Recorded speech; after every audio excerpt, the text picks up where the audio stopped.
ہم تو رکھتے ہیں مسلمانوں کا دین، دل سے ہے خدا میں ختم المرسلین، دل سے ہے خدا میں ختم المرسلین،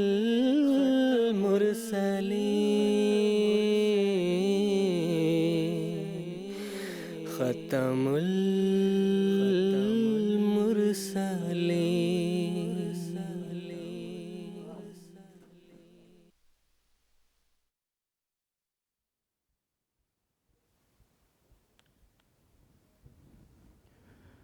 اعوذ باللہ من الشیطان الرجیم، بسم اللہ الرحمن الرحیم۔ ناظرین کرام، السلام علیکم ورحمۃ اللہ وبرکاتہ۔ ناظرین، آج 23 نومبر 2024 عیسوی ہفتے کا دن ہے۔ انڈیا میں اس وقت رات کے 10 بجے ہیں اور جی ایم ٹی کے مطابق اس وقت سہ پہر کے 4:30 بجے ہیں۔ اور ناظرین، یہ وقت ہے پروگرام راہ ہدیٰ کا۔ ناظرین، قادیان دارالامان سے اپنے لائیو ڈسکشن پروگرام راہ ہدیٰ کے 4 ایپیسوڈز پر مشتمل سیریز کے ساتھ ہم آپ کی خدمت میں حاضر ہیں۔ آج کا یہ ایپیسوڈ اس سیریز کا تیسرا ایپیسوڈ ہے۔ ناظرین، جیسا کہ آپ جانتے ہیں کہ پروگرام راہ ہدیٰ لائیو ہونے کے ساتھ ساتھ انٹریکٹیو پروگرام بھی ہے، یعنی ہمارے ناظرین اپنے سوالات کے ذریعہ ہمارے اس پروگرام میں شامل ہو سکتے ہیں۔ ہم سے جڑنے کے لیے ہمارے ناظرین ہمارے رابطے کی تمام تفاصیل اپنی ٹیلی ویژن سکرینز پر ملاحظہ فرما رہے ہوں گے۔ آپ ہم سے ٹیلی فونز لائنز کے ذریعہ رابطہ کر سکتے ہیں۔ اسی طرح ٹیکسٹ میسیجز، فیکس میسیجز اور ای میل کی سہولیت بھی دستیاب ہے۔ ہم اسٹوڈیو ڈسکشن کے ساتھ ساتھ اپنے ناظرین کے سوالات یہاں اسٹوڈیو میں موجود علماء کرام کے پینل میں پیش کرتے ہیں اور ہمارے علماء کرام اسی پروگرام کے ذریعہ ہمارے ناظرین کے سوالات کے جوابات دیتے ہیں۔ ناظرین، اس مکمل سیریز میں ہم بانی جماعت احمدیہ سیدنا حضرت مرزا غلام احمد صاحب قادیانی مسیح موعود و مہدی ماعود علیہ الصلاۃ والسلام کی تصنیف لطیف تحفہ گولڑویہ کے موضوع پر بات چیت کر رہے ہیں۔ آج کے ایپیسوڈ میں اس موضوع پر بات چیت کرنے کے لیے علماء کرام کا جو پینل یہاں اسٹوڈیو میں موجود ہے، میں اس کا تعارف کروا دیتا ہوں۔ محترم مولانا منیر احمد صاحب خادم اور محترم مولانا شیخ مجاہد احمد شاستری صاحب آج کے ایپیسوڈ میں خاکسار کے ساتھ شریک گفتگو ہوں گے۔ میں ہر دو حضرات کا خیر مقدم کرتا ہوں۔ ناظرین، امت محمدیہ صلی اللہ علیہ وسلم کی اصلاح کے لیے آخری زمانے میں ظاہر ہونے والے وجود جنہیں رسول اللہ صلی اللہ علیہ وسلم نے عیسیٰ ابن مریم کا نام اور امام مہدی کا لقب عطا فرمایا تھا، ان کا مقام و مرتبہ احادیث میں بھی بیان ہوا ہے۔ نبی کریم صلی اللہ علیہ وسلم نے آنے والے مسیح موعود کو حکم و عدل، الامام المہدی، خلیفۃ اللہ، نبی اللہ، رسول اللہ اور خلیفۃ الرسول کے القاب سے یاد فرمایا تھا۔ ناظرین، سیدنا حضرت مرزا غلام احمد صاحب قادیانی علیہ الصلاۃ والسلام انہی پیش خبریوں کے مطابق اللہ تعالیٰ کی طرف سے مسیح موعود اور مسیل مسیح علیہ السلام کے طور پر مبعوث ہوئے، اور آپ علیہ السلام نے اللہ تعالیٰ سے الہام پا کر یہ دعویٰ فرمایا تھا کہ میں وہ مسیح موعود اور مہدی ہوں جس کے ہاتھ پر بالآخر اسلام کو تمام ادیان پر غلبہ نصیب ہوگا۔ ناظرین، اس مختصر سی تمہید کے بعد خاکسار آج کے ایپیسوڈ کا پہلا سوال محترم مولانا منیر احمد صاحب خادم سے یہ پوچھنا چاہتا ہے کہ سیدنا حضرت اقدس مسیح موعود علیہ الصلاۃ والسلام نے دجال کی جو تفسیر بیان فرمائی ہے اس کی کچھ وضاحت بیان فرمائیں۔ بسم اللہ الرحمن الرحیم۔ دجال کی تفصیل جو سیدنا حضرت اقدس مسیح موعود علیہ الصلاۃ والسلام نے بیان فرمائی ہے، وہ کتاب تحفہ گولڑویہ سے ہی حضور کے ہی الفاظ میں پہلے بیان کرتا ہوں، اس کے بعد پھر مزید تفصیل جو ہے وہ بیان کروں گا۔ حضور فرماتے ہیں، مسیح الدجال جس کا ترجمہ خلیفہ ابلیس ہے، کیونکہ دجال ابلیس کے ناموں میں سے ایک نام ہے جو اس کا اسم اعظم ہے، جس کے معنی ہیں حق کو چھپانے والا اور جھوٹ کو رونق اور چمک دینے والا اور ہلاکت کی راہوں کو کھونے والا اور ہلاکت کی راہوں کو کھولنے والا اور زندگی کی راہوں پر پردہ ڈالنے والا، اور یہی مقصود اعظم شیطان ہے، اس لیے یہ اسم اس کا اسم اعظم ہے۔ اور اس کے مقابل پر ہے مسیح اللہ الحی القیوم، جس کا ترجمہ ہے خدائے حی و قیوم کا خلیفہ۔ اللہ حی و قیوم بالاتفاق خدا کا اسم اعظم ہے، جس کے معنی ہیں روحانی اور جسمانی طور پر زندہ کرنے والا اور ہر دو قسم کی زندگی کا دائمی سہارا۔ اور خدا تعالیٰ نے چاہا کہ آخری زمانہ میں اس کے اسم اعظم اور شیطان کے اسم اعظم کی ایک کشتی ہو۔ تب شیطان نے، جیسا کہ اس کی عادت ہے، ایک قوم کو اپنا مظہر بنایا اور اسلام پر ایک سخت حملہ کیا، اور خدا نے اپنے اسم اعظم کا ایک شخص کو مظہر بنایا اور اس کو ایک حالت فنا عطا کر کے اپنی طرف رجوع دیا اور اس کا نام احمد رکھا۔ تحفہ گولڑویہ صفحہ 169۔ تو اب دجال جو ہے وہ شیطان کا اسم اعظم ہوا، اور اس کی جو صفات ہیں اس دور میں جو اس کی بیان کی گئی ہیں، ایک تو یہ کہا گیا کہ وہ سخت جھوٹا ہوگا، فریب کرنے والا ہوگا، اس بنا پر اس کا نام دجال رکھا۔ ساتھ ہی اس کا نام، اس کی ایک صفت یاجوج ماجوج کے طور پر بھی آتی ہے، اس کی ایک صفت فیض آوج کے طور پر بھی آتی ہے۔ یاجوج ماجوج کا مطلب یہ ہے کہ دجال ایسی قوموں سے تعلق رکھے گا کہ جو صنعت کاری کے لحاظ سے، آگ کو بھڑکانے کے لحاظ سے بہت زیادہ کام لیں گے۔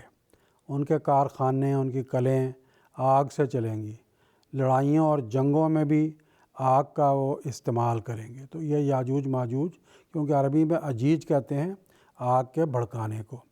اور ایک نام ہے دجال کا، اس کی صفت یہ بیان ہوئی ہے فیض آوج، وہ ٹیڑھا گروہ ہے، اس کے کسی کام میں بھی سیدھا پن نہیں ہے، ہر لحاظ سے وہ ٹیڑھا گروہ ہوگا۔ ایک نام ہے اس کا ضالین۔ ضالین کا مطلب یہ ہے کہ وہ قوم نصارہ سے تعلق رکھنے والا ہوگا۔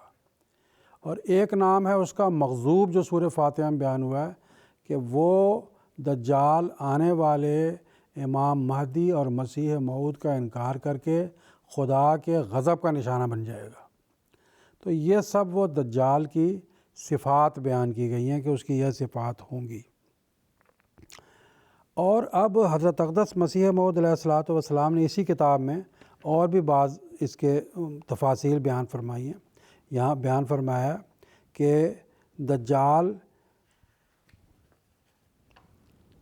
اب دجال کے بارے میں اگر یہ غیر احمدی ملاؤں کی جو تصویریں انہوں نے کھینچی ہیں یا جو انہوں نے کہانیاں بنائی ہیں، وہ اگر آپ دیکھیں تو وہ بہت ہی عجیب و غریب اور مزے کا قسم کی ہیں، کہ ایک شخص کو بنایا جاتا ہے جس کے دانت باہر نکلے ہوئے ہیں، جس کے سر پر سینگ ہیں، اور جو ایسا عجیب و غریب قسم کا انسانی شکل کا آدمی ہے، کہا جاتا ہے کہ یہ دجال ہے اور یہ کسی زمانے میں ظاہر ہوگا۔ حالانکہ اس بات سے، اس بات کو جو دجال کی حقیقت کے حوالہ سے ہے، کوئی بھی حقیقت نہیں ہے۔ حضرت اقدس مسیح موعود علیہ الصلوۃ والسلام نے قرآن اور حدیث کی روشنی میں دجال کے متعلق یہ بات بیان فرمائی ہے کہ حضرت صلی اللہ علیہ وسلم کا ارشاد پڑھو۔ حضرت صلی اللہ علیہ وسلم فرماتے ہیں کہ اگر تم نے دجال کے بارے میں پتہ کرنا ہو کہ دجال کون ہے، تو تم قرآن مجید کی جو ابتدائی سورہ کہف کی آیات ہیں وہ پڑھو، تو تم کو پتہ لگ جائے گا کہ دجال کون ہے۔ اب جب ہم سورہ کہف کی ابتدائی آیات پڑھتے ہیں، اس میں لکھا ہوا الحمدللہ الذی انزل علی عبدہ الکتاب ولم یجعل لہ عوجا قیما لینذر باسا شدیدا من لدنہ وینذر الذین قالوا اتخذ اللہ ولدا ما لہم بہ من علم ولا لآبائہم کبرت کلمۃ تخرج من افواہہم ان یقولون الا کذبا۔ فرماتا ہے تمام تعریف اس اللہ کی ہے جس نے اتارا اپنے بندے پر کتاب کو اور نہیں بنایا اس میں کسی قسم کا ٹیڑھا پن، اور مضبوطی سے وہ قائم ہے۔ کیوں اس نے اللہ نے بھیجا اپنے اس بندے کو؟ تاکہ ڈرائے سخت عذاب سے خدا کے، اور تاکہ ڈرائے ان لوگوں کو انذار کرے جنہوں نے کہا کہ اللہ نے بیٹا بنا لیا ہے۔ اب کن لوگوں نے کہا اللہ نے بیٹا بنا لیا؟ یعنی نصارہ نے، عیسائیوں نے۔ اللہ فرماتا ہے ما لہم بہی من علم، ان کو کوئی علم نہیں اس بات کا، صرف ان کی منہ کی باتیں ہیں، علمی بات نہیں ہے، نہ ان کو نہ ان کے باپ دادوں کو۔ آگے فرماتا ہے کبرت کلمۃ تخرج من افواہہم، یہ بہت بڑی اللہ کے نزدیک ناراضگی کی بات ہے جو ان کے منہوں سے نکلتی ہے۔ تو وہ تو صرف جھوٹ بول رہے ہیں، یقولون الا کاذبا۔ تو حضرت صلی اللہ علیہ وسلم نے فرمایا کہ اگر دجال کو تلاش کرنا ہو تو اسے سورہ کہف کی ابتدائی آیتیں پڑھو۔ من ادرکہ منکم، جو شخص تم میں سے اس کو پانا چاہتا ہے، اس کو تلاش کرنا چاہتا ہے، فلیقرأ علیہ فواتحہ سورۃ الکہف، تو سورۃ الکہف کی ابتدائی آیتیں پڑھے۔ اب دیکھیں سورۃ الکہف کی ابتدائی آیتوں میں قوم نصارہ کا اور ان کے جو غلط عقیدہ ہے تثلیث کا اور خدا نے بیٹا بنا لیا اس کا ذکر ہے۔ اسی طرح ایک اور جگہ آتا ہے کہ حضرت صلی اللہ علیہ وسلم نے ایک روایت میں آتا ہے کہ گرجے میں جو ہے وہ یہ دجال کو دیکھا، دجال کو بعض صحابہ نے جو ہے گرجے میں بندھا ہوا دیکھا۔ تو اس کا مطلب کیا ہوا؟ صاف واضح ہوا کہ مذہبی اعتبار سے وہ قوم نصارہ ہے جو دجال کا روپ دھارے ہوئے ہے۔ اور یہ جو لوگوں میں خیال ہے کہ وہ ایک شخص ہوگا قوی ہیکل اور اس کے دانت نکلے ہوئے اور کان بڑے سے اور جو ہے وہ اس کے سینگ نکلے ہوئے، یہ سب جھوٹ بات ہے اور غلط بات ہے۔ ایک اور حدیث رسول پاک صلی اللہ علیہ وسلم کی ہے جو یہ بتاتی ہے کہ دجال ایک قوم ہوگی۔ چنانچہ وہ حدیث یہ ہے، فرماتے ہیں یخرج فی آخر الزمان دجال، آخری زمانے میں دجال نکلے گا۔ وہ دجال کیا کریں گے؟ یختلون دنیا بالدین، دنیا کو دین کے ساتھ ملائیں گے۔ تو یہ جمع کے صیغے آ رہے ہیں دجال کے لیے، یختلون۔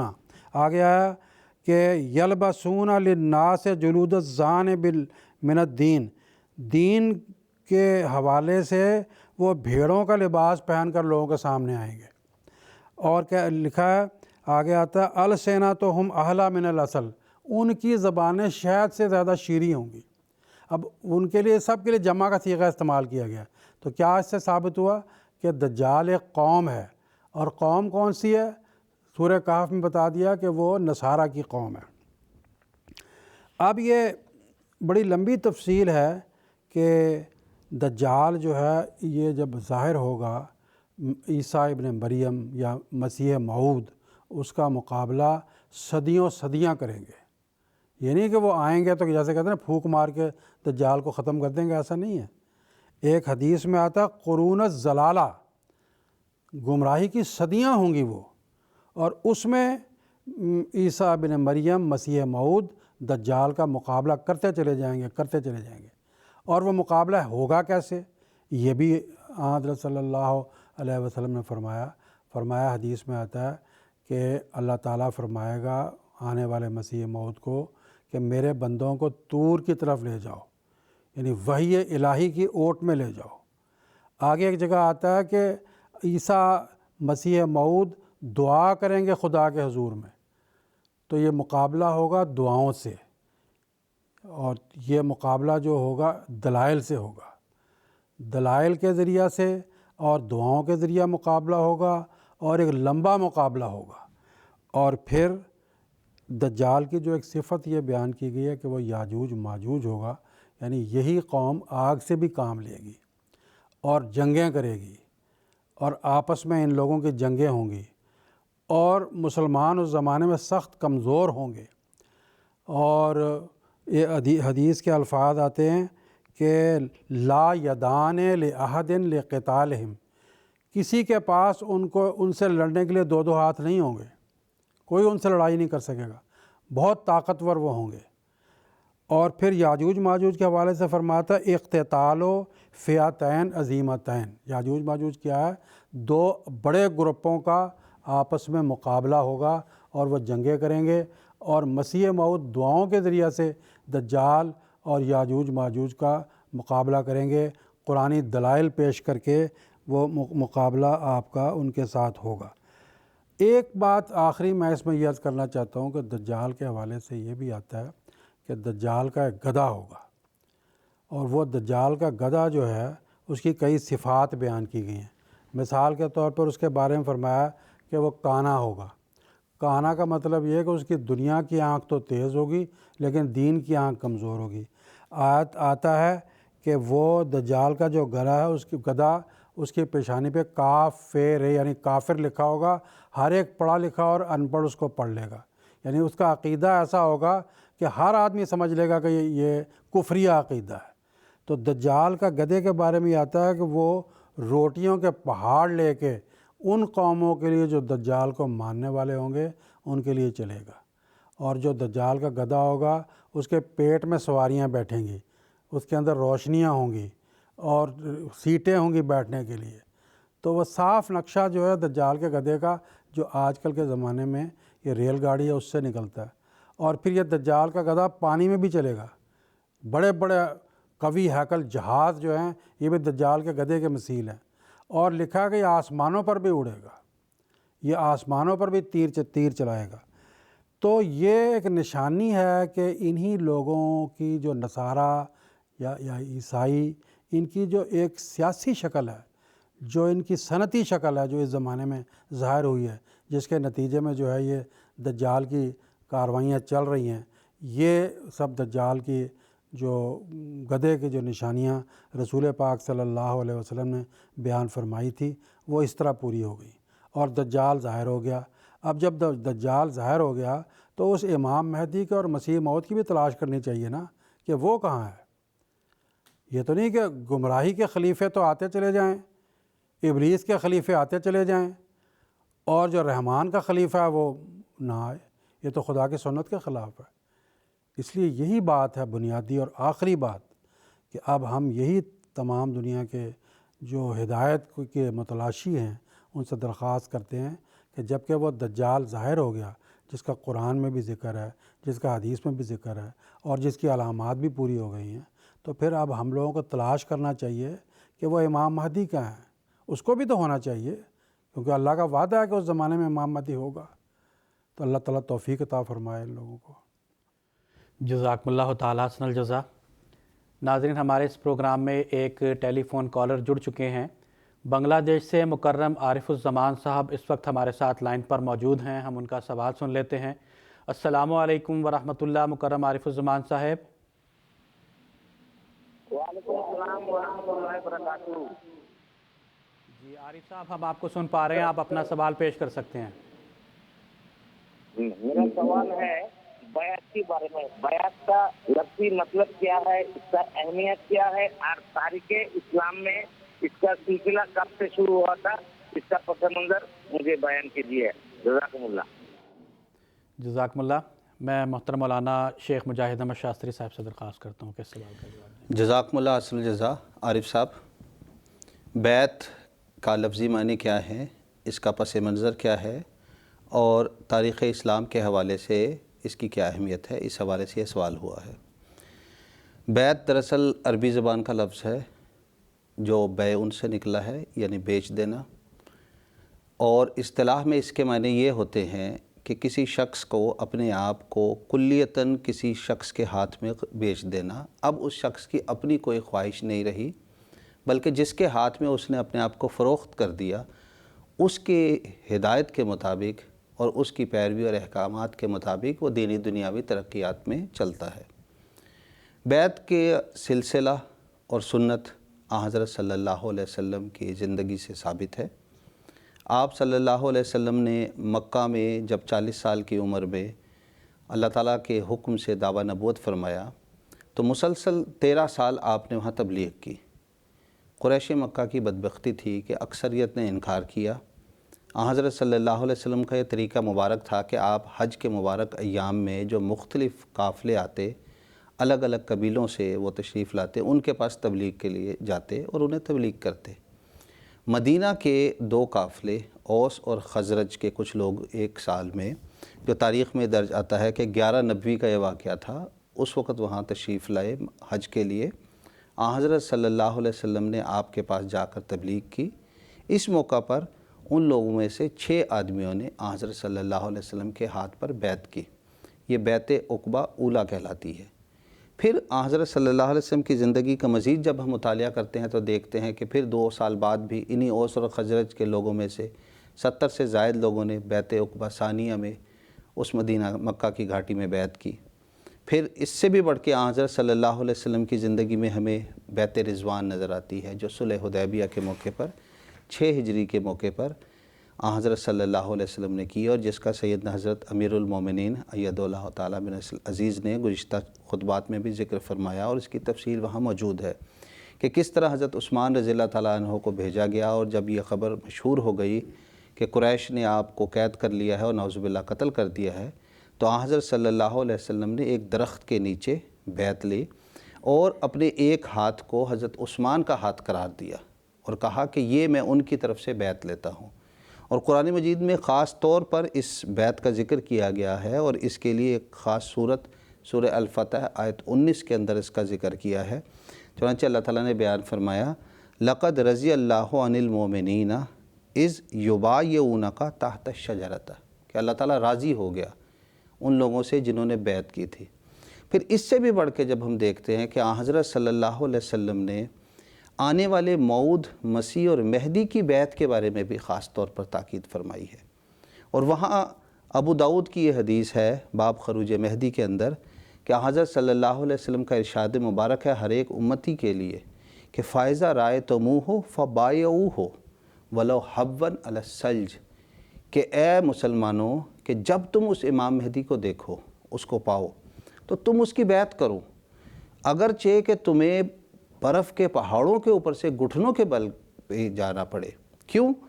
فَإِنَّهُ خلیفۃ المہدی کہ وہ خدا کی طرف سے مہدی ہوگا۔ پھر ہم دیکھتے ہیں کہ اسی حکم کے تابع میں بانی جماعت احمدیہ سیدنا حضرت اقدس مسیح موعود علیہ السلام نے 12 جنوری 1889 کو 1889 میں ایک اشتہار شائع فرمایا، جس میں آپ نے جماعت احمدیہ میں شامل ہونے کے لیے 10 شرائط بیعت کا اشتہار یہ شائع کیا، اور اس کی تکمیل آپ نے 23 مارچ 1899 کو لدھیانہ میں کی، اور اس بیعت کے ذریعہ خدا تعالیٰ کے جو فوائد اور نزول اور جو برکات کا ظہور ہوتا ہے، اس کی اگر میں مثال پیش کرنا چاہوں تو تاریخ احمدیت میں درج ہے کہ حضرت خلیفۃ المسیح اول حضرت مولانا حکیم نور الدین صاحب رضی اللہ تعالیٰ عنہ نے یہ بیان کیا، آپ نے سب سے پہلے بیعت کی تھی کہ حضور نے یعنی حضرت مسیح موعود علیہ السلام نے دیگر لوگوں کی تو ہاتھ پہ ہاتھ رکھ کر بیعت کی تھی، لیکن میری جو بیعت ہے وہ حضور نے میری کلائی پکڑ کر بیعت لی تھی۔ پھر اسی طرح تاریخ احمدیت میں ہی یہ واقعہ درج ہے کہ حضرت عبداللہ صاحب سنوری رضی اللہ تعالیٰ عنہ بیان کرتے ہیں کہ جب یہ پہلی بیعت ہوئی لدھیانہ میں، تو اس وقت ایک شخص نے آ کر حضرت مسیح موعود علیہ السلام سے دریافت کیا کہ اس بیعت کا کیا فائدہ ہے، کیا میں حضرت صلی اللہ علیہ وسلم کے دیدار کر سکتا ہوں؟ اس پر حضرت مسیح موعود علیہ السلام نے فرمایا کہ ہاں، جس پر اللہ تعالیٰ کا فضل ہو وہ حضرت صلی اللہ علیہ وسلم کے دیدار کر سکتا ہے۔ اور عبداللہ صاحب سنوری رضی اللہ تعالیٰ عنہ بیان کرتے ہیں کہ اور یہ کہتے ہیں حضور نے میری طرف دیکھا، اور اس رات بفضلہ ہی تعالیٰ اللہ میں مجھے حضرت صلی اللہ علیہ وسلم کا دیدار نصیب ہوا۔ تو بیعت اسلام کا ایک حصہ ہے، حضرت صلی اللہ علیہ وسلم کی سنت سے ثابت ہے۔ قرآن مجید میں بیعت رضوان کے حوالے سے خاص طور پہ صورت ہے، اور مسلمانوں کے لیے خاص طور پر تاکید ہے کہ وہ آنے والے امام مہدی کی بیعت کریں۔ اس امام مہدی نے 23 مارچ 1899 کو بیعت کا سلسلہ شروع کر دیا ہے، جس کے نتیجے میں آج 200 سے زائد ممالک میں الحمدللہ احمدیہ مسلم جماعت قائم ہے۔ جزاکم اللہ۔ جزاکم اللہ تعالیٰ حسن الجزا۔ ناظرین، ایک اور ٹیلی فون کالر ہمارے اس پروگرام میں شامل ہو چکے ہیں۔ جرمنی سے محترمہ خالدہ رانا صاحبہ اس وقت ٹیلی فون لائن پر موجود ہیں، ہم ان کا بھی سوال سن لیتے ہیں۔ السلام علیکم ورحمۃ اللہ، محترمہ خالدہ رانا صاحبہ۔ جی وعلیکم السلام ورحمۃ اللہ۔ پیارے سب بہنوں کو، سب کو میری بہت سلام، اور پیارے آقا کے لیے دعا اور پاکستان کے لیے بہت دعا۔ میں نے صورت جو ہے اکثر بہت سارے لوگ جو ہے نا، میں ہوں تو وہ جو مجھے ہر وقت کہتے تھے قرآن سے ثابت کرو کہ حضرت عیسیٰ جو ہیں کہ وہ نا زندہ نہیں ہے، وہ کیسے وہ فوت نہیں ہو چکے. تو میں نے پھر کل پرسوں سورہ مریم لگائی، مجھے ایک آیت آ گئی، مل گئی وہ والی آیت، جیسے کہ وہ حضرت مریم اٹھا کے لے کے آئی اپنے قبیلے کی طرف بچے کو، تو وہ لوگ کہنے لگے کہ جو لفظ ہیں وہ اس کو بات لمبی نہیں کرتی.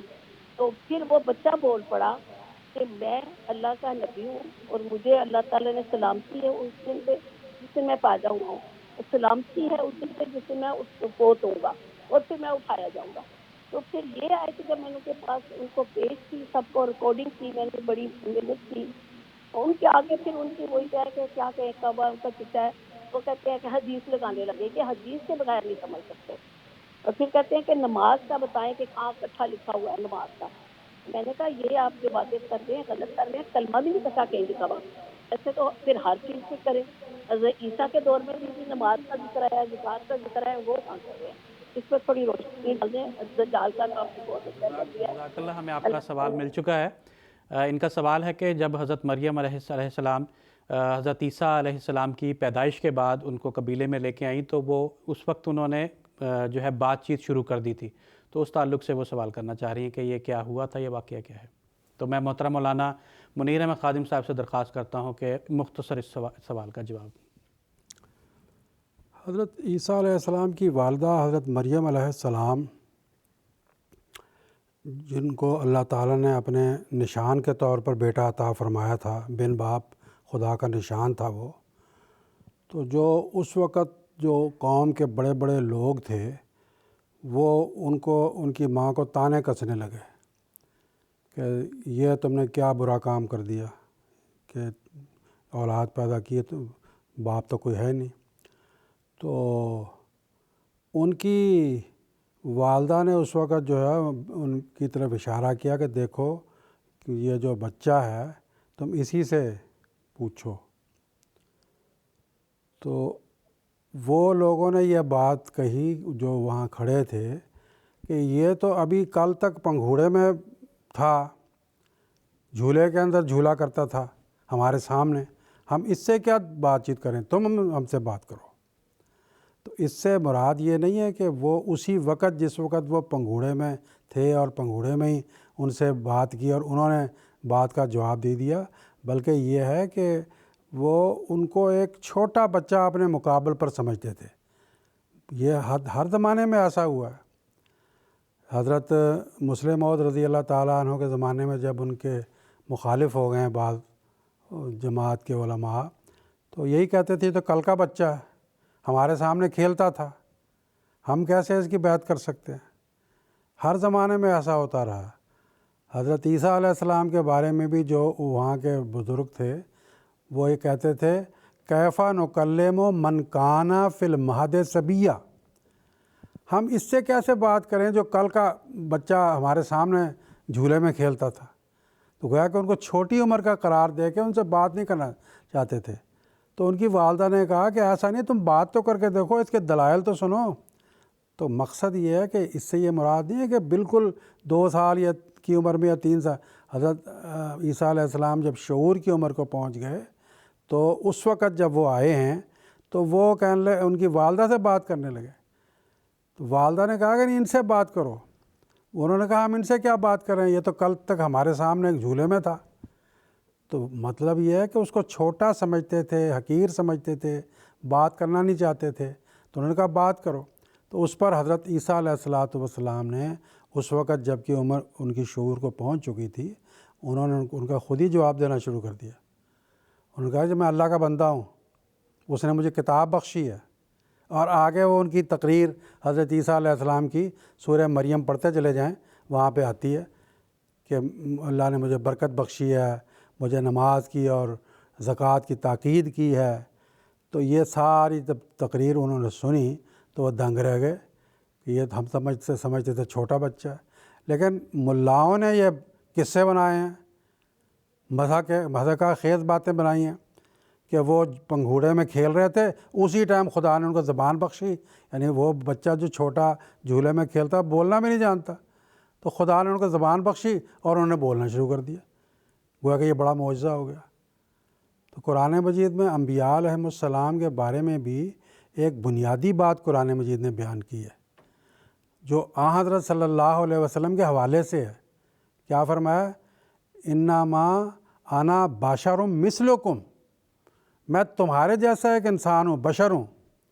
اب ہماری طرح ہی جب بشر ہیں تو کھانے میں، پینے میں، بولنے میں، سوچنے میں، زندگی گزارنے میں ایک نمونہ تو ہوتے ہیں وہ، لیکن انسانوں کے جو بھی احکامات ہیں، جو بھی کام ہیں، وہ ان سے صادر ہوتے ہیں، بے شک سب سے افضل رنگ میں صادر ہوتے ہیں۔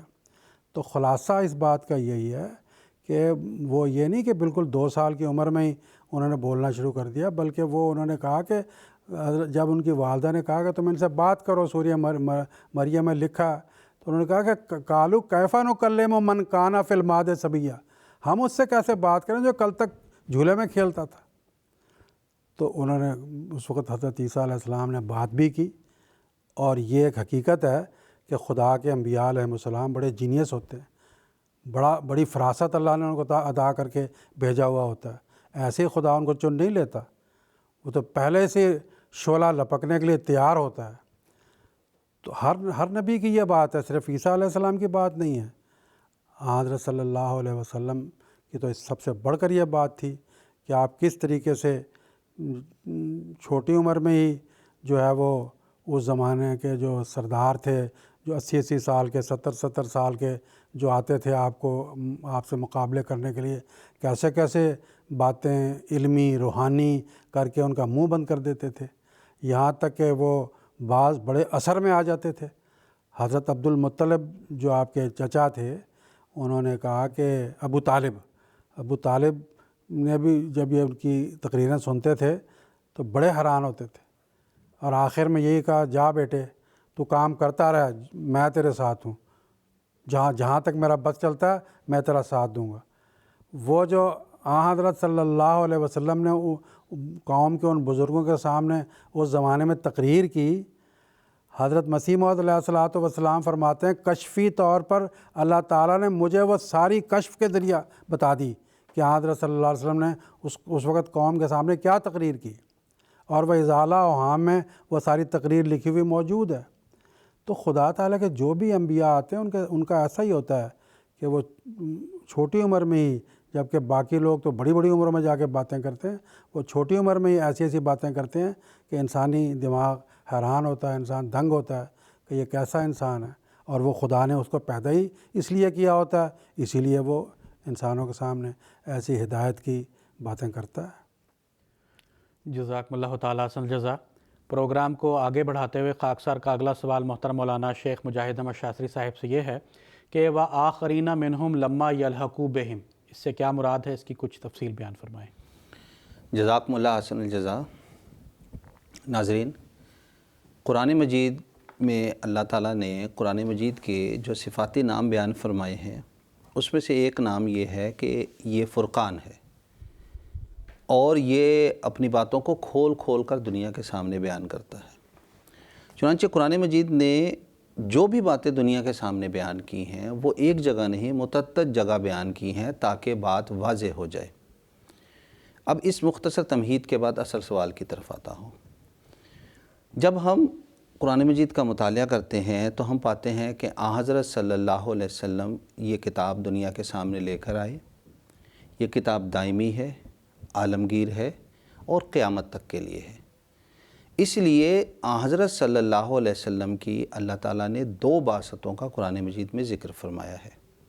ایک تو اولین کی بعثت، جب قرآن مجید کا نزول ہو رہا تھا، شریعت نازل ہو رہی تھی، لیکن چونکہ یہ شریعت اب قیامت تک کے لیے تھی، اسی لیے اللہ تعالیٰ نے اس شریعت کے میں جو بگاڑ پیدا ہوگا یا جو اس کے اندر برائیوں کا دخول ہوگا، اس کو دور کرنے کے لیے حضرت صلی اللہ علیہ وسلم کی ہی ایک بعثت دوبارہ مقرر فرمائی۔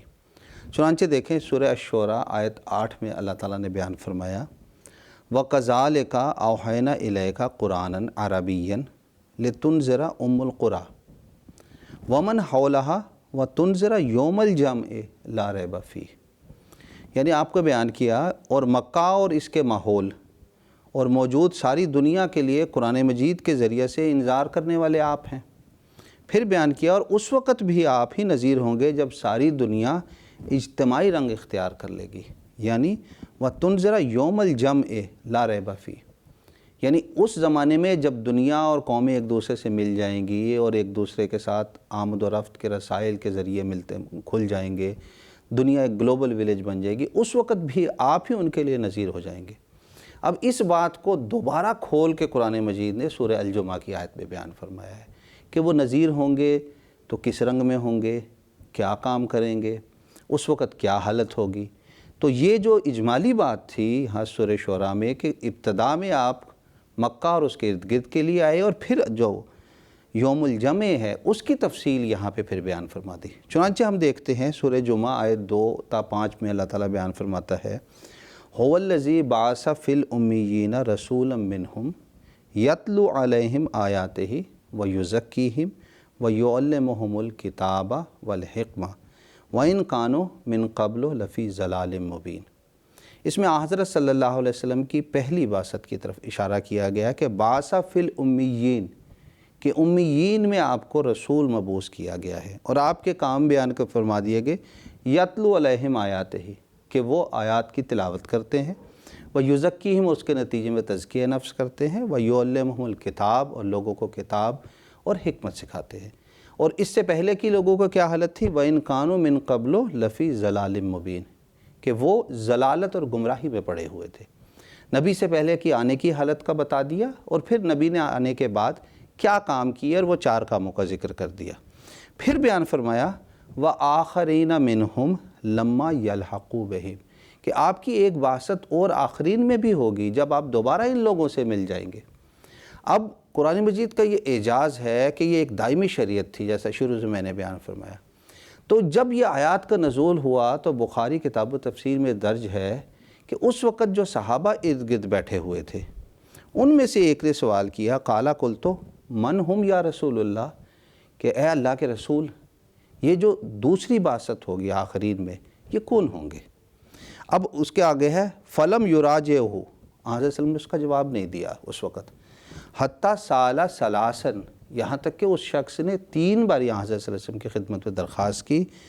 پھر اس نے کہا فینا سلمان الفارسیو، کہ ہمارے درمیان سلمان فارسی اس وقت موجود تھے، وضع رسول اللہ صلی اللہ علیہ وسلم، رسول کریم صلی اللہ علیہ وسلم نے آپ کے کندھے پر ہاتھ رکھا اور بیان فرمایا ثم قال، پھر آپ نے فرمایا لو کان الایمان عند الثریہ لنالہ رجال اور رجل من ہؤلاء، کہ اگر ایمان ثریہ ستارے پر بھی چلا جائے تو اس وقت ان میں سے کچھ لوگ ہوں گے جو اس ایمان کو دوبارہ لے آئیں گے۔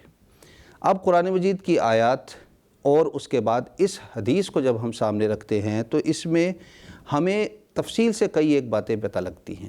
پہلی بات یہ کہ اس میں کسی ایسے شخص کی آمد کی خبر دی گئی ہے جو حضرت صلی اللہ علیہ وسلم کا بروز ہوگا اور آپ صلی اللہ علیہ وسلم کی خوبیوں کو لے کر دوبارہ آئے گا۔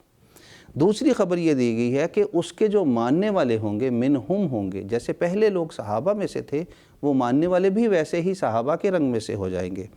تیسری بات یہ بیان فرمائی کہ وہ شخص فارسی النسل ہوگا، یعنی فارس والوں میں سے ہوگا، عربی نہیں ہوگا۔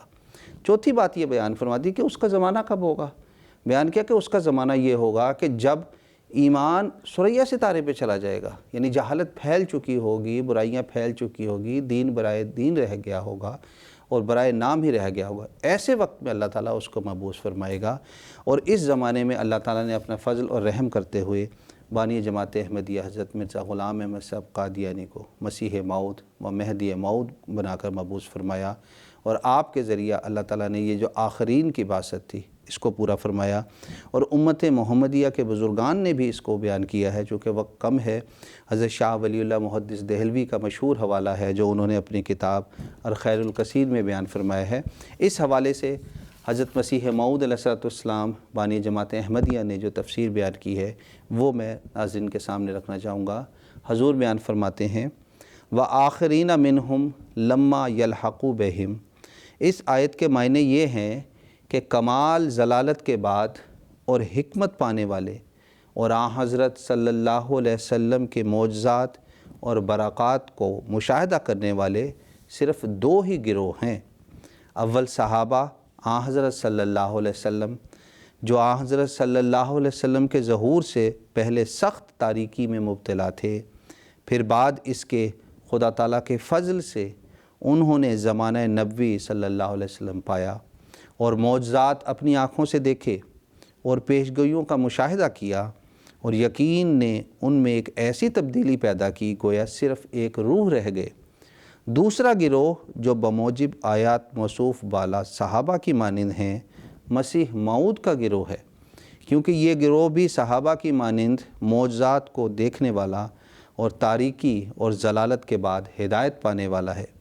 اور آیت آخرین منہم میں جو اس گروہ کو منہم کی دولت سے یعنی صحابہ سے مشابہ ہونے کی نعمت سے حصہ دیا گیا، یہ اس بات کی طرف اشارہ ہے، یعنی جیسا کہ صحابہ نے آن حضرت صلی اللہ علیہ وسلم کے معجزات دیکھے اور پیشگوئیاں مشاہدہ کی، ایسا ہی وہ بھی مشاہدہ کریں گے، اور درمیانی زمانہ کو اس نعمت سے کامل طور پر حصہ نہیں ملا۔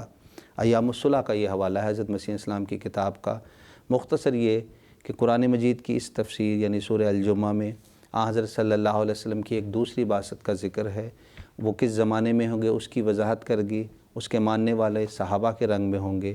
اور قرآن مجید کو جب ہم مطالعہ کرتے ہیں تو یہ دو ہی گروہ ہیں، ایک اولین میں اور ایک آخرین میں، لہٰذا تمام سننے والوں سے اور دیکھنے والوں سے مؤدبانہ درخواست ہے کہ قرآن مجید کا گہرائی سے مطالعہ کریں، اور جس آنے والے موعود کی خاتم النبیین حضرت محمد مصطفیٰ صلی اللہ علیہ وسلم نے خبر دی ہے، اور جو بار بار دعویٰ پیش کر رہا ہے اور اپنی سچائی کے نشانات دنیا کے سامنے پیش کر رہا ہے، اس کی سچائی کو مانے، قبول کرے۔ اللہ تعالیٰ تمام مسلمانوں کو اس کی توفیق عطا فرمائے۔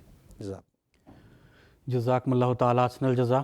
پروگرام کا اگلا سوال خاکسار محترم مولانا منیر احمد خادم صاحب سے پوچھنا چاہتا ہے کہ سیدنا حضرت اقدس مسیح موعود علیہ السلام نے سورۃ العصر سے اس آخری زمانے کے جو ہے آخر ہونے کا استنباط فرمایا ہے، تو اس کی کچھ تفصیل بیان فرمائیں۔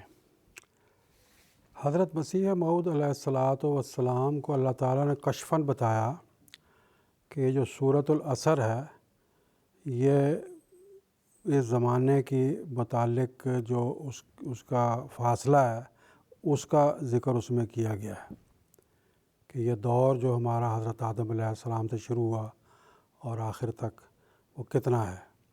چنانچہ حضور کے الفاظ میں آپ کو بتاتا ہوں۔ حضور فرماتے ہیں، خدا تعالیٰ نے مجھے کشف کے ذریعہ سے اطلاع دی ہے کہ سورۃ العصر کے اعداد سے بحساب ابجد معلوم ہوتا ہے کہ حضرت آدم علیہ السلام سے آن حضرت صلی اللہ علیہ وسلم کے مبارک عصر یعنی زمانے تک جو عہد نبوت سے یعنی 23 برس کا تمام و کمال زمانہ، یہ کل مدت گزشتہ زمانے کے ساتھ ملا کر 4739 برس ابتدائے دنیا سے آن حضرت صلی اللہ علیہ وسلم کے روز وفات تک قمری حساب سے ہیں۔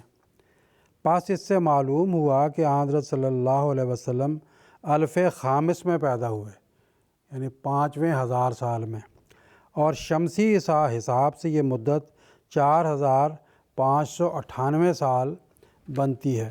اس سے ثابت ہوا کہ قرآنی حساب سے جو سورۃ العصر کے اعداد سے معلوم ہوتا ہے، یہ قرآن شریف کے علمی معجزات میں سے ایک معجزہ ہے جس پر خاص مجھ کو جو میں مہدی آخر الزمان ہوں اطلاع دی گئی ہے۔ تو حضرت اقدس مسیح موعود علیہ السلام فرماتے ہیں کہ اللہ نے مجھے بتایا کہ سورۃ العصر میں اللہ تعالیٰ نے اس زمانے کے بارے میں خبر دی ہے کہ کتنا زمانہ حضرت آدم علیہ السلام سے لے کے حضرت صلی اللہ علیہ وسلم اور پھر آخر تک ہے۔ تو حدیث میں آتا ہے اور قرآن مجید میں بھی ہے اور پرانے صحیفوں میں بھی ہے کہ دنیا کی عمر 7 دن ہے، اور حضرت مسیح موعود علیہ السلام نے اس سے استنباط کیا کہ قرآن مجید میں اللہ فرماتا ہے انا یومن عند ربک کالف سنۃ مما تعدون۔ سورۃ الحج میں ہے کہ تیرا رب کا ایک دن 1000 سال کے برابر ہے، یعنی ہمارے 1000 سال اور رب کا ایک دن، تو 7 دن ہو گئے 7000 سال۔ اب وہ 7000 سال کی تفصیل بھی حضرت مسیح موعود علیہ الصلوۃ والسلام نے بیان فرمائی ہے۔ حضرت مسیح موعود علیہ السلام بیان فرماتے ہیں کہ یہ 7000 سال میں 1000 جو ہے وہ دور ہدایت کا ہے، اور ہر دوسرا 1000 سال جو ہے وہ دور گمراہی اور دور ضلالت کا ہے۔ فرماتے ہیں کہ پہلے 1000 میں حضرت آدم علیہ السلام اور ان کے دور کے انبیاء علیہ السلام پیدا ہوئے، اور دوسرا 1000 سال جو تھا وہ گمراہی کا سال تھا۔ پھر تیسرے 1000 سال میں حضرت موسیٰ علیہ السلام اور ان کے دور کے انبیاء آئے، وہ ہدایت لائے، کتابیں آئیں اور خدا تعالیٰ کی ہدایت دنیا میں پھیلی۔ چوتھا 1000 سال فرماتے ہیں پھر گمراہی کا سال تھا۔ پانچواں 1000 سال ہمارے نبی کریم حضرت محمد مصطفیٰ صلی اللہ علیہ وسلم اس میں ظہور فرما ہوئے، اور دنیا میں ہدایت کی روشنی آپ نے پھیلا دی اور ہدایت مکمل کر دی۔ اور چھٹا 1000 سال جو ہے وہ پھر گمراہی کا سال تھا، جو کہ حضرت صلی اللہ علیہ وسلم کی بعثت سے 300 سال کے بعد شروع ہو جاتا ہے۔ اور 7واں 1000 سال پھر ہدایت کا سال ہے۔ تو فرماتے ہیں حضرت مسیح موعود علیہ الصلوۃ والسلام کہ 5واں 1000 سال ہدایت کا حضرت صلی اللہ علیہ وسلم کا، اور 7واں 1000 سال ہدایت کا وہ بھی حضرت صلی اللہ علیہ وسلم کا۔ حضرت صلی اللہ علیہ وسلم کو اللہ تعالیٰ نے ہدایت کے لیے 2000 سال بخشے۔ پہلے 1000 سال میں تو آپ خود تشریف فرما تھے، آپ کی بعثت اولیٰ تھی، اور دوسرا جو 7واں 1000 سال تھا، جو چھٹے 1000 سال کے انتہا سے ہی شروع ہو گیا تھا، اس میں پھر حضرت صلی اللہ علیہ وسلم تشریف فرما ہوئے، لیکن وہ اپنے بروز کے ذریعہ سے، جس کی ابھی تفصیل مکرم مولانا مجاہد احمد صاحب شاستری آپ کے سامنے بڑی تفصیل سے بیان کر دی ہے۔ تو پہلے 5ویں 1000 سال میں جو آپ آئے تو آپ نے ہدایت کو مکمل کر دیا۔ حضرت مسیح موعود علیہ الصلوۃ والسلام فرماتے ہیں وہ تکمیل ہدایت کا 1000 سال تھا، اور یہ 7واں 1000 سال جس کی ابتدا چھٹے 1000 سال کے آخر سے شروع ہو گئی تھی، یہ تکمیل اشاعت ہدایت کا سال ہے۔ اس دور میں جو اشاعت کا کام حضرت وسلم کی جو ہدایت تھی، جو شریعت تھی، جو قرآن مجید تھا، جو آپ کا 5ویں 1000 سال میں مکمل ہو گیا تھا، اس کی اشاعت اب اس دور میں مکمل ہونی تھی۔ اور راز اس میں یہ ہے کہ جب حضرت صلی اللہ علیہ وسلم پہلی بعثت میں تشریف لائے تھے تو اس زمانے میں ایسے اسباب نہیں تھے کہ پوری دنیا بھی ظاہر ہو گئی ہو، اور ایسے اسباب پیدا ہو گئے ہوں کہ سفر کرنا آسان ہو گیا ہو، مواصلاتی سسٹم آسان ہو گیا ہو، اور ہر جگہ انسان جا کر جو ہے وہ پریس کے ذریعہ جو آج ہم کام پھیلا سکتے ہیں، اس زمانے میں وہ نہیں تھا۔ اب اس زمانے میں 7ویں 1000 سال میں حضرت صلی اللہ علیہ وسلم کے بروز کے اس زمانہ میں یہ ساری سہولتیں پیدا ہو گئیں، اور یہ ساری سہولتیں اللہ تعالیٰ نے قرآن مجید میں پہلے سے ہی قیامت کی نشانیوں کے طور پر بیان فرما دی تھی۔ ان میں سے ایک یہ ہے کہ وَإِذَا الْعِشَارُ عُطِّلَتْ، اونٹ جو ہیں بیکار ہو جائیں گے، اور ایسی ایسی سواریاں تیز رو نکل جائیں گی کہ رسل و رسائل اور پہنچنے کے جو ذرائع ہیں آسان ہو جائیں گے، مواصلاتی سسٹم تیز ہو جائے گا۔ تو اس قسم کے جو معاملات ہیں، ڈاک کا سسٹم ہے اور پریس کا سسٹم ہے، یہ اسی 7ویں 1000 سال میں اللہ نے پیدا کیا، اور یہ اس لیے تھا کہ جو تکمیل اشاعت ہدایت مکمل ہو۔ چنانچہ مسیح موعود علیہ الصلوۃ والسلام کے زمانے میں یہ تکمیل اشاعت ہدایت جو ہے اب مکمل ہو گئی ہے، اور 125 سال میں اب ایک لمبی تفصیل ہے کہ جماعت احمدیہ اور جماعت احمدیہ کے خلفاء کے ذریعہ کس طریقے سے قرآن مجید کی اشاعت کی تکمیل ہو رہی ہے، پریس کے ذریعہ سے، رسل و رسائل کے ذریعہ سے، لٹریچر کے ذریعہ سے، مبلغین اور معلمین کرام کے ذریعہ سے دنیا میں کس طرح اسلام کی اور قرآن مجید کی اشاعت ہو رہی ہے۔ یہ ایک لمبا مضمون ہے جو اس کے لیے ایک بہت وقت چاہیے، لیکن بہرحال خلاصے کے طور پر یہ بات میں نے آپ کے سامنے بیان کی ہے۔ جزاکم اللہ تعالیٰ حسن الجزا۔ پروگرام کا اگلا سوال میں محترم مولانا شیخ مجاہد احمد شاستری صاحب سے پوچھنا چاہتا ہوں کہ سیدنا حضرت اقدس مسیح موعود علیہ الصلوۃ والسلام نے فرمایا ہے کہ ایک بعثت محمدی جو جلالی رنگ میں ہوگا، دوسرا بعثت احمدی جو جمالی رنگ میں ہوگا، اس کی کچھ تفصیل بیان فرمانے کی درخواست ہے۔ جزاکم اللہ حسن الجزا۔ قبل اس کے کہ میں تفصیل بیان کروں، میں یہ عرض کرنا چاہتا ہوں کہ بانی جماعت احمدیہ سیدنا حضرت اقدس مسیح موعود علیہ الصلوۃ والسلام کا یہ دعویٰ ہے کہ اللہ تعالیٰ نے مجھے اس زمانے کا مسیح موعود اور مہدی موعود بنا کے بھیجا ہے۔ مہدی کے لفظی معنی ہیں خدا سے ہدایت یافتہ، یعنی آپ نے جو علوم دنیا کے سامنے پیش کیے وہ خدا سے سیکھے۔ انہی علوم میں سے ایک یہ ہے، جو معارف اور حقائق جو آپ نے بیان فرمائے ہیں انہی میں سے ایک یہ بھی ہے کہ حضرت صلی اللہ علیہ وسلم کی ایک باسط محمدی ہے جو جلالی رنگ میں ہے، اور ایک دوسری باس احمدی ہے جو جمالی رنگ میں ہے۔ اب اس بات کو سمجھنے کے لیے تھوڑا سا ہمیں اور کھلنا پڑے گا۔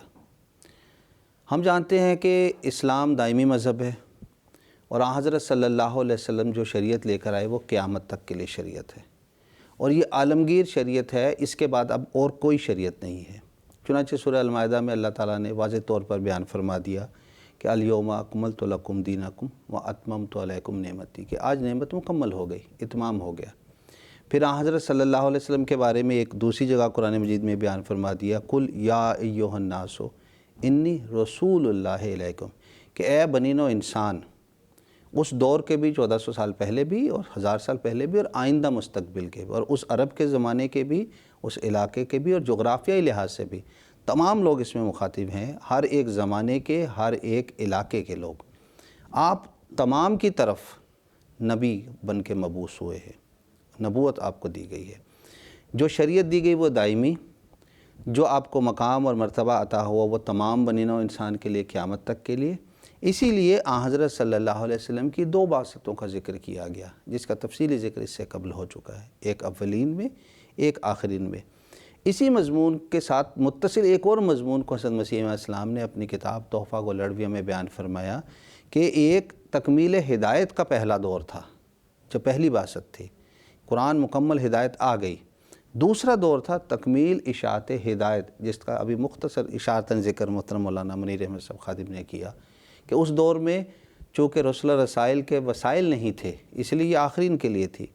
پھر ایک نئے مضمون کو حضرت مسیح موعود علیہ السلام نے بیان فرمایا کہ حضرت صلی اللہ علیہ وسلم کے 2 نام تھے، ایک نام تھا محمد صلی اللہ علیہ وسلم، اور ایک نام آپ کا دوسرا ہے احمد، یہ نام ہے جمالی نام تھا۔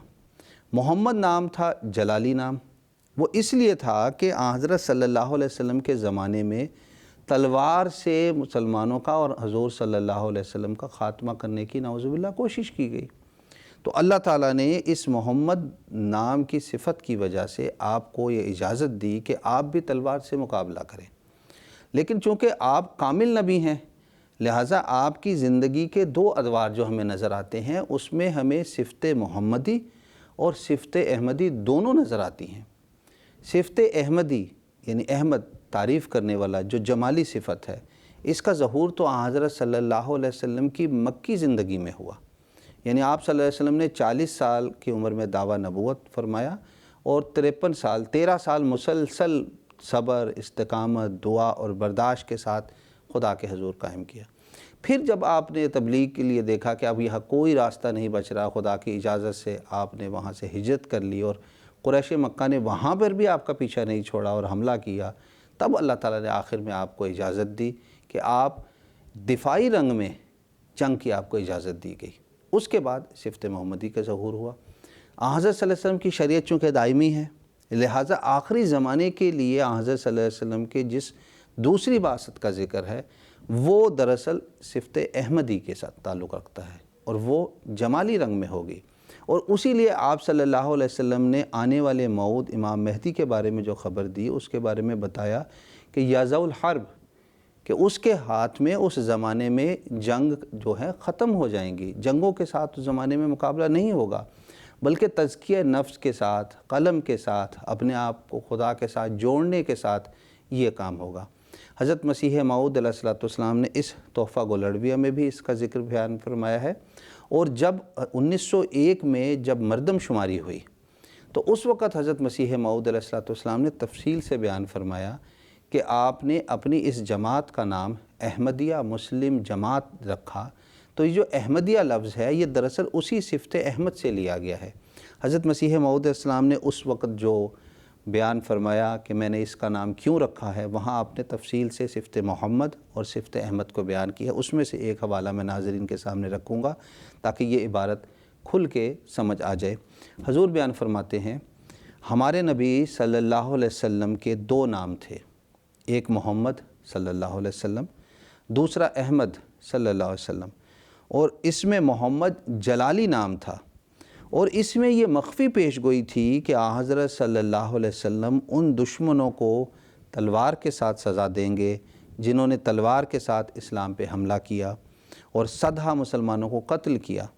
لیکن اس میں احمد جمالی نام تھا، جس سے یہ مطلب تھا کہ آن حضرت صلی اللہ علیہ وسلم دنیا میں آشتی اور صلح پھیلائیں گے۔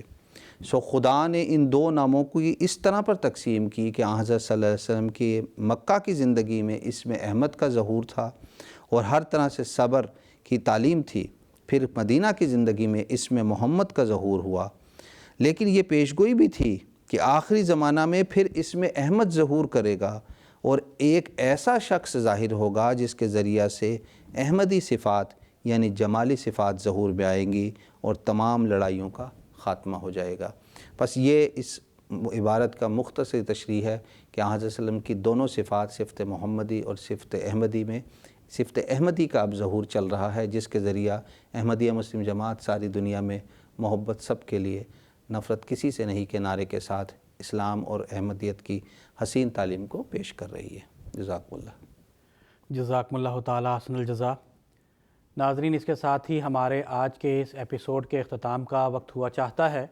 پروگرام کے اختتام پر خاکسار سیدنا حضرت اقدس مسیح موعود علیہ الصلاۃ والسلام کا ایک اقتباس پیش کرے گا۔ سیدنا حضرت مسیح موعود علیہ الصلاۃ والسلام فرماتے ہیں، جو کچھ میں کہتا ہوں خدا نے مجھ پر ظاہر کیا کہ یہ سچ ہے۔ جس کو خدا پر یقین ہے، جو قرآن اور رسول اللہ صلی اللہ علیہ وسلم کو حق مانتا ہے، اس کے لیے یہی حجت کافی ہے کہ میرے منہ سے سن کر خاموش ہو جائے، لیکن جو دلیر اور بے باک ہے اس کا کیا علاج؟ خدا خود اس کو سمجھائے گا۔ میرے معاملے میں جلدی سے کام نہ لیں، بلکہ نیک نیتی اور خالی الذہن ہو کر سوچیں۔ ملفوظات جلد 4 صفحہ 16 ایڈیشن 1985 عیسوی مطبوعہ انگلستان۔ ناظرین، اس کے ساتھ ہی ہمارا آج کا یہ ایپیسوڈ اختتام پذیر ہوتا ہے۔ انشاءاللہ تعالی آئندہ ایپیسوڈ میں اسی موضوع پر بات چیت کو جاری رکھیں گے۔ تب تک کے لیے اجازت دیجیے۔ السلام علیکم ورحمۃ اللہ وبرکاتہ۔ آؤ لوگوں کہ یہی نور خدا پاؤ گے، لو تمہیں طور تسلی کا بتایا ہم نے۔ آؤ لوگوں کہ یہی نور خدا پاؤ گے، لو تمہیں طور تسلی کا بتایا